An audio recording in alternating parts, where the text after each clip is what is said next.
कुरान अल्लाह की नाज़िल करदा आखिरी किताब है। इस किताब के बाद दूसरी कोई किताब नाज़िल नहीं हुई और ना ही होगी। इस किताब में हमारी ज़िंदगी के तमाम मसाइल का हल मौजूद है। Islam is a complete system of life. कुरान बेमिसाल है, कुरान बेनज़ीर व बाकमाल है। कुरान सरापा जमाल जलाल है। कुरान का हुर्फ अपने अंदर एक मानी रखता है, एक मानी का जहाँ बात रखता है। कुरान की हर आयत रोशनी है, हर सफ़ा नूर है, हर सूरत रहनुमाई है, हर पारा कहकशां और हर जुज खुर्शीद जहाँ है। कुरान हमारी आंखों की ठंडक है, दिल का करार है, रूह की गुज़ा है। एक मुसलमान की ज़िंदगी इसके बगैर अधूरी और नामुकम्मल है, बेमकसद है, फजूल है और बेकार है। वो मुसलमान ही क्या जो कुरान से लगाव न रखता हो, वो मुस्लिम ही कैसा जो कुरान को ना मानता हो। कुरान को चूमना भी सवाब, हाथ में लेना भी सवाब, मोहब्बत भरी नज़रों से देखना भी इजर से खाली नहीं, स्वाब से खाली नहीं है। हम कुरान करीम की तंजीब भी करते हैं, तकरीम भी करते हैं और एहतराम भी और इकराम भी करते हैं। ये सारी बातें करते भी हैं, लिखते भी हैं, सुनते भी हैं और बोलते भी हैं।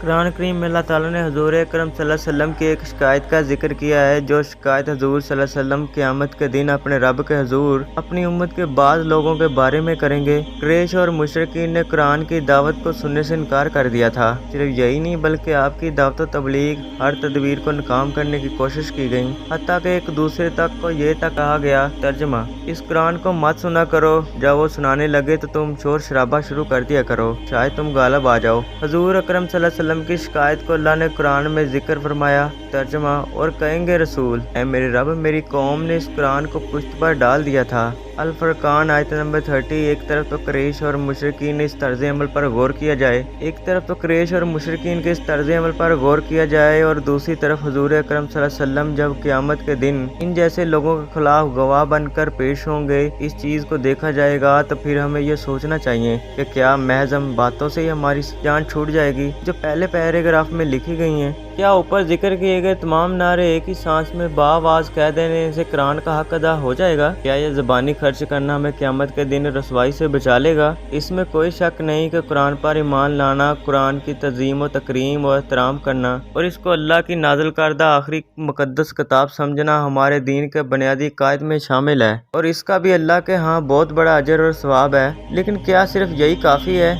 ये वो बात है जिसकी तरफ मुझे और आप सबको सोचना चाहिए, तवज्जो मरकूज़ करनी चाहिए। हम ज़रा अपनी ज़िंदगी पर नज़र डालें और देखें क्या हम कुरान मजीद के हुकूक अदा कर रहे हैं या नहीं, और अगर नहीं कर रहे तो हमें फ़िक्र कब होगी और कहाँ तक होगी और ये सिलसिला कब तक जारी रहेगा। क्या हज़रत इज़राइल ने हमारे पास नहीं आना? अगर आना है तो फिर उनकी आमद का इंतज़ार कैसे किया जाए? क्या हमने मौत के मुँह में नहीं जाना? अगर जाना है तो फिर इस वक्त का इंतज़ार है जब हम लुकमा अजल बन जाएंगे।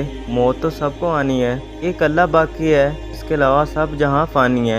4 दिन की ज़िंदगी है, 2 दिन तो आने जाने में गुजर जाएंगे और बाकी कुल 2 दिन है, कुछ कर लेना चाहिए। हम ज़रा अपने रवैयों पर गौर करें। अगर किसी का इंटरनेट एक दिन के लिए बंद हो जाए या मोबाइल पैकेज ख़त्म हो जाए तो हम कितने फ़िक्रमंद और बेचैन हो जाते हैं, और ये बात 100% सच भी है। हफ्ते और महीने गुजर जाते हैं लेकिन हमें भी कुरान खोलने की तौफीक नहीं होती, और इससे भी अफसोस की बात यह है कि हमें कोई फ़िक्र और टेंशन भी नहीं होती, यानी ये हमें एहसास ही नहीं होता कि इससे कोई चीज़ छूट गई है। ये इंतहाई ख़तरनाक और मोहलक बात है और अल्लाह ताला हमारी और हमारी नस्लों की इससे हिफाजत फरमाए। आमीन।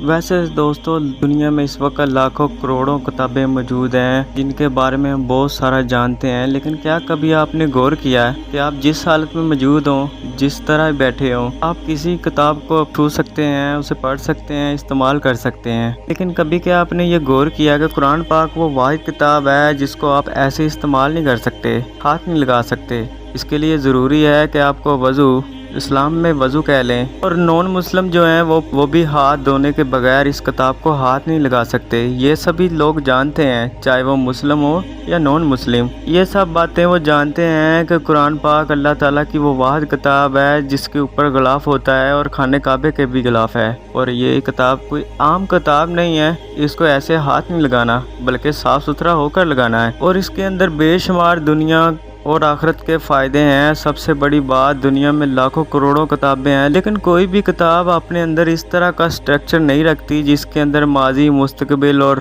फ्यूचर सब कुछ मौजूद हो। क्या अगर है तो आप मुझे बताएं।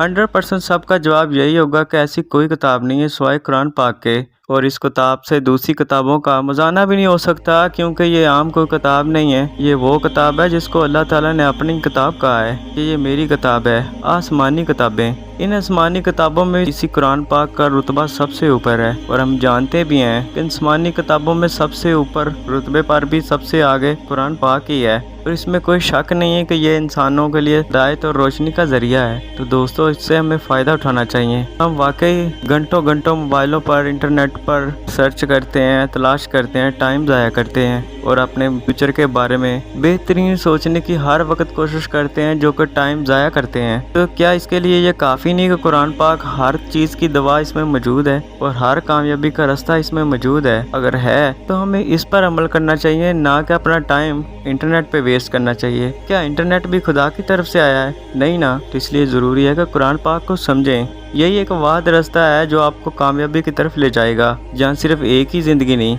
बल्कि आपकी हमेशा रहने वाली ज़िंदगी इस दुनिया में भी और आखिरत में भी यही काम आएगी और यही रहनुमाई करेगी। तो अल्लाह ताला से दुआ है कि हम सबको इस पर अमल करने की तौफीक अता फरमाए। आमीन। मेरा नाम है बशारत और आप देख रहे हैं राइट टू राइट टीवी। दोस्तों, अगर वीडियो अच्छी लगे तो इसे लाइक कीजिए और अपने दोस्तों से ज़रूर शेयर कीजिए। अब मैं मिलूंगा एक और वीडियो में, तब तक के लिए अपना बहुत सा ख्याल रखना। अल्लाह हाफिज़।